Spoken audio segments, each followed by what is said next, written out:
السلام علیکم۔ الحمدللہ بھائی، یہ 3 PDF اور تیار ہو گئے۔ ایک دینداری یا دکانداری کا ہے، پھر یہ کتاب الصلاۃ ہے، اور نیچے دعاؤں کی کتاب ہے۔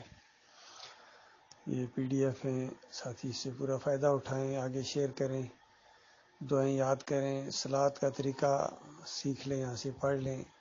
کافی تفصیلی بیان ہے اس کے اندر، حوالے ہیں۔ اور دینداری یا دکانداری، یہ بہت اہم کتابچہ تھا ہمارا جماعت کا۔ یہ اور بات کہ لکھنے والے خود دکانداری کے اندر مبتلا ہو گئے، دین کی بجائے دکانداری، اور اتنی موٹی کتاب لکھی تھی، اسلام یا مسلک پرستی۔ خود مسلک پرستی کے اندر مبتلا ہو گئے، اسلام کو چھوڑ دیا انہوں نے، اور مسلک پرستی کے اندر مسلک بن گیا، ان کا فرقہ بن گیا۔ اللہ کی کتاب سے اختلاف کیا۔ علماء اتنے بڑے بڑے کہ کتابیں اٹھائی نہیں جا رہی ہیں، ٹرکوں میں کتابیں جاتی ہیں۔ تو اللہ کی وہ بات پوری طرح ان کے اوپر فٹ آ گئی کہ یہ وہ گدھے ہیں جن کے اوپر کتابیں لدی ہوئی ہیں، کتابیں لدی ہوئی ان کے اوپر، حوالے دینا جانتے ہیں، عمل نہیں کرتے ہیں۔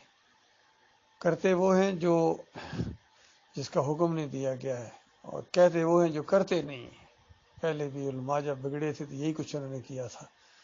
اب یہ بگڑ گئے ہیں، اور اس میں سب سے زیادہ بگڑے ہیں محمد حنیف، اور یہ منور سلطان، اور یہ قاری خلیل الرحمن۔ یہ 3 بہت بڑے آگے بڑھ گئے ہیں۔ اللہ نے ان کو اپنی آیات کا علم دیا تھا، لیکن یہ دنیا کی طرف جھک گئے، دنیا کی طرف جھک گئے۔ ان کی مثال جو ہے پھر سورہ اعراف کے اندر اللہ تعالیٰ نے بڑی سخت الفاظ کے اندر دی ہے۔ یہ مثالیں نہ ہوتی تو ایسے علماء کو پکڑنا بہت مشکل تھا، لیکن اللہ تعالیٰ نے کسی کا لحاظ نہیں کیا ہے۔ سب سے زیادہ ان کا اللہ نے ذکر کیا ہے کہ یہ وہ مجرم ہیں، دینداری کے روپ میں آئے ہیں لیکن ہیں دکاندار، دنیا کی طرف جھک گئے، صبر نہیں کیا ان بے صبروں نے۔